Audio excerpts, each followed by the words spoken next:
ती हा आईला कशी आमची चिकनी जमिली झाला असं रामराम मंडळी निघालो ना कॉलेजच्या दिशेने सगळे बगळे सजले मी त्यांच्या संग निघलो मग काय मंगळसूत्राची आपल्याला कॉलेजमध्ये इंटरेस्ट नाही हो मग काय गाडी बघितली भाऊ म्हणे घ्यायची गाडी म्हटलं बाळा चाल जेवाय जाताना घेऊन जाऊ मग काय निघालो आपल्या पहिल्या लेक्चरच्या दुटीला सरांनी आज शिकवाय घेतली ट्रॅफिकचे रूल सरांनी प्रश्न केला गाडीच्या मध्ये एखादं माणूस आलं तर काय करायचं लगेच भाऊचा मागून आवाज काय करायचं म्हणजे आपल्या गाडीला ब्रेकच नाही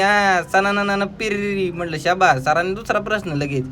पुढे शाळा आहे वाहने सावकाश चालवा म्हटलं जमणारच नाही गायच्या टपरी असल्याशिवाय गाडीच थांबणार नाही म्हटलं चल बाळा जेवायला मग काही जेवून खाऊन निघालो आपल्या प्रॅक्टिकलला प्रॅक्टिकल कॅन्सल होऊन सरांनी घेतली टेस्ट मध्ये असा प्रश्न आला 5 किलो राईस 20 रुपयाला तर 8 किलो राईस कितीला भाऊचं बार डोक्यात झालं भाऊ म्हणे सर बास डोक्याचा बाद झाला आता मग काय सरांना म्हटलं बाद झालं मग काय सरांनी चेक बिक केलं आपली प्रेझेंटी विझेंटी लावली